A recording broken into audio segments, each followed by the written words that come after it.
Welcome back. In our last video, we talked about data pre-processing. In this video, we are going to go into variance-bias trade-off. Now, every estimator, be it linear regression, be it support vector machine, has its advantages and drawbacks. Now, generalization error can be decomposed basically into bias, variance, as well as noise. The bias of an estimator is its average error for different training sets. So bias really is the errors. Variance of an estimate indicates how sensitive it is to varying training sets. Noise is really the property of the data itself. Now, because bias and variance are inherent properties of estimators, and we usually have to select a learning algorithms and hyperparameters so that both bias and also variance are as low as possible. Now, another way to reduce the variance of a model is to use more training data. However, you should only collect more training data if true function is too complex to be approximated by an estimator with a low variance. Now, these are extracted from scikit-learn, as well as this simple example here. This is a simple toy example just to highlight a couple of things. This is a linear regression and polynomial features. Hopefully this looks somewhat familiar to you. And we're trying to estimate a function which is a cost function here. And then we run through basically three charts to try to actually illustrate underfitting, good fit, as well as overfitting, just to actually illustrate the concepts here.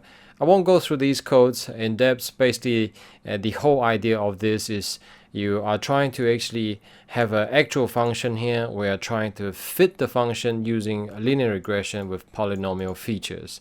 And there are 3 degrees that we're trying to fit. There's the 1 degree fit, 4 degrees, and 15 degrees. Clearly, should be really obvious. The 1 degree is very likely to be underfitting because we have a cost function, pretty much a wave. 4 degrees, probably quite reasonable. 15 degrees is obviously an overkill. So let's have a look at the chart that has been plotted here. So this is the actual cost function itself with the samples that's generated. The orange line here pretty much is the actual line itself. The samples that's generated are the blue one, so our machine learning algorithm only get to see the blue dots. It doesn't get to see the orange dots.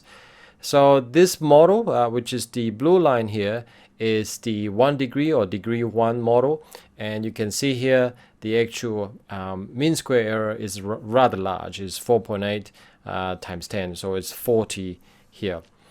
And the degree 4 is clearly much smaller. Sorry, that's -1, so it's 0.4, I should say, is actually right. So if you look at this, you can see that the actual true function is almost being overlapped by the actual model itself, because we are using 4 degrees, and it seems to be a good fit. And if you look at the 15 degrees polynomial, essentially the model itself is trying to fit through every single line. So in order to do that, it's all over the place. Notice that it's trying to actually weave through every single samples that it observes. And with this kind of behavior, it's very unlikely that this will work well when you actually provide more data, okay, and test data. Obviously, degree 4 is going to be the best one. Degree 1, at the very least, it has very bad bias. It's definitely a bias estimator, but it doesn't have a lot of variance compared to the degree 15. This has very low bias, but very large variance. So that's really trying to illustrate the point here of the trade-off between bias and variance. When you overfit, what you get is high variance. When you underfit, you get high bias. What we're really trying to achieve here is this degree 4 here. So having used that example as an illustration, we're going to step into a couple of examples, and we're going to import the usual library. And I'm going to introduce to you 2 tools. One is called the validation curve, and the other one is called the learning curve. We'll start with validation curve.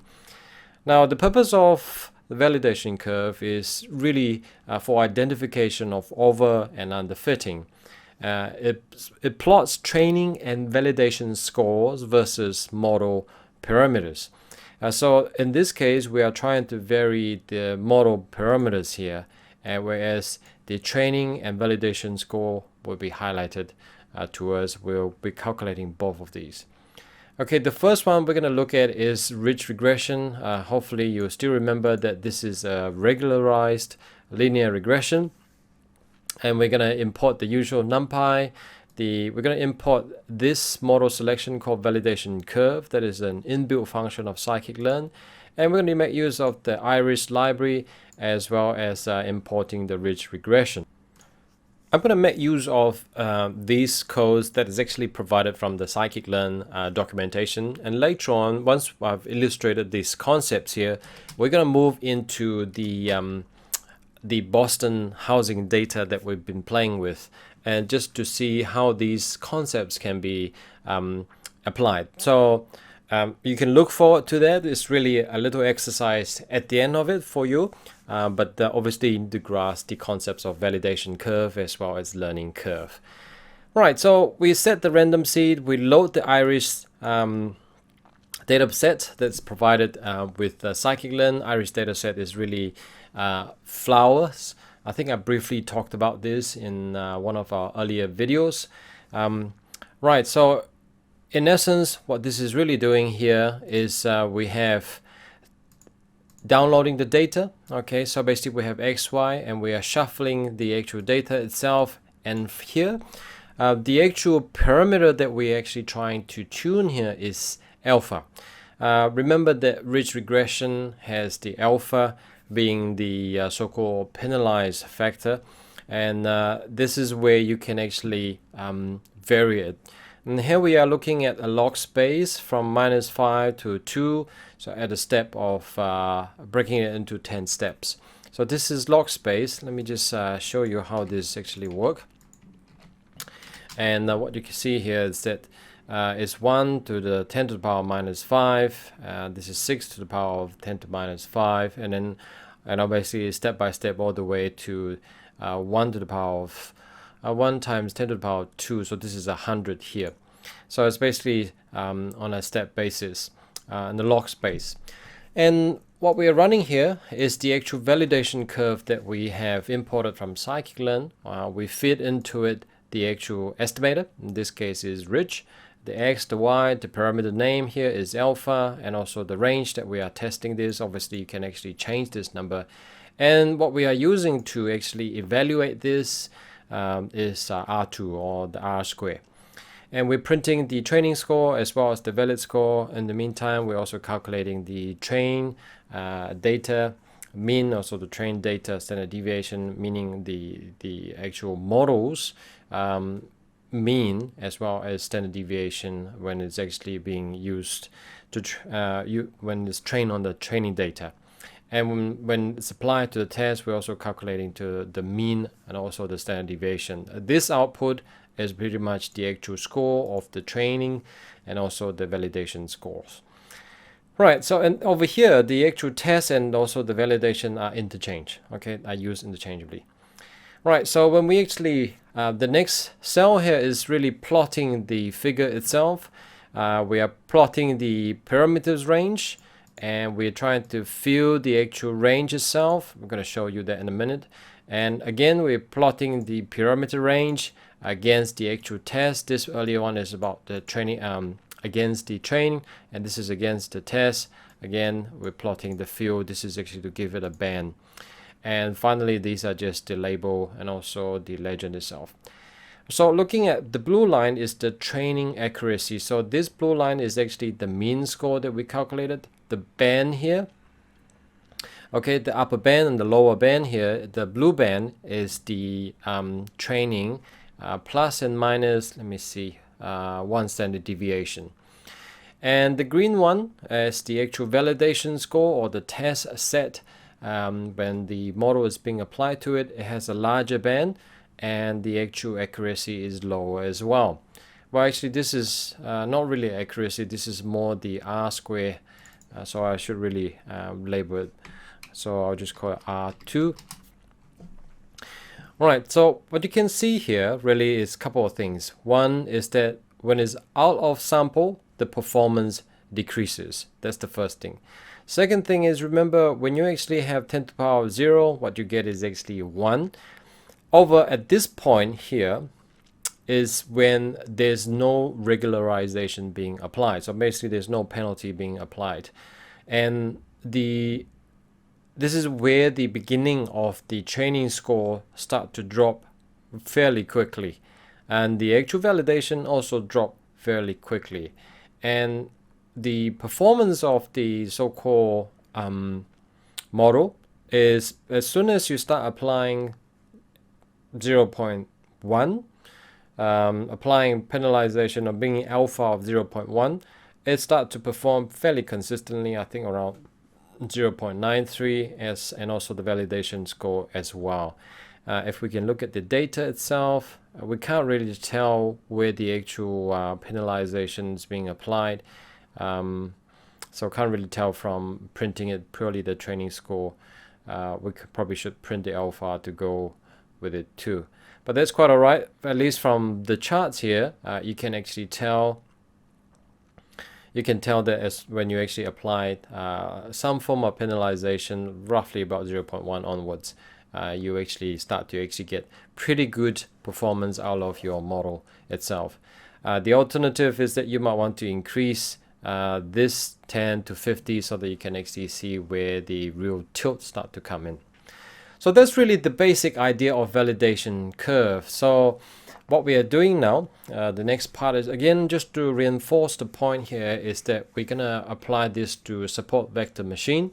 So in this plot, you see the training score as well as the validation score. Remember, training is what we use to train the actual model itself. Validation is really the data sets that the model haven't seen, also called test set or validation set. So we're applying this to support vector machine for different values of the kernel parameter gamma. Again, these are the hyperparameter that's being tuned. So for very low value of gamma, you can see that both the training score and also, let me just run these in the background while we're actually looking at this. You can see that both the training score and validation score are low. This is called underfitting.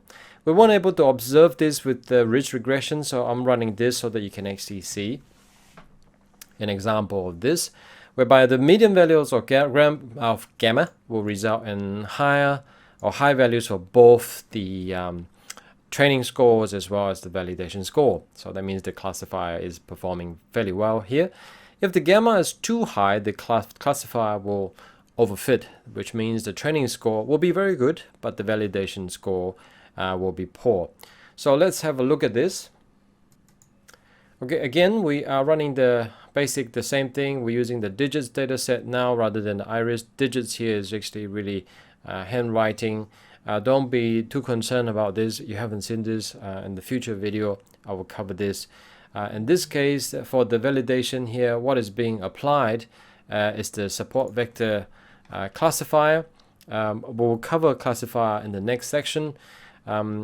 Again, don't be too concerned with this. The basic idea here really is to actually illustrate how to read a validation curve. Again, I'll revisit these concepts so that these concepts are embedded solidly. So just purely by looking at the validation curve and also just looking purely at the label itself, you can tell already these are the behavior.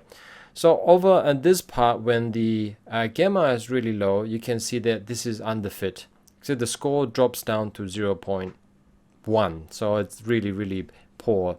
Let me see the scores here that's being used. Let me just have a look. Accuracy. Okay, the score being used here is accuracy. So because this is a classifier, so you're looking at a accuracy score. All right, so looking at this, as you start increasing the gamma, so let's get gamma, the performance of the classifier improved, and it reached around 100% perfection or accuracy around 10 to the power minus 3, and then it stay 100%. So that's the training score. And notice that the cross-validation score or the accuracy, again, it's underperformed, or rather, or basically from 10 to the power minus 5 or to a lesser number. What you have is a situation of underfit. The actual, once it goes above around, this is around 10 to the power minus 3, slightly larger than that. What you have here is that you have a situation of overfitting, whereby although the training score is perfect, the cross-validation score start to drop precipitously. What you have is a situation whereby your model is trained perfectly, can fit through fit the data of the training set really well, but it's overfitted so much that it can't generalize well when it sees new data. So what you have is basically a situation that looks like this that we talked about earlier.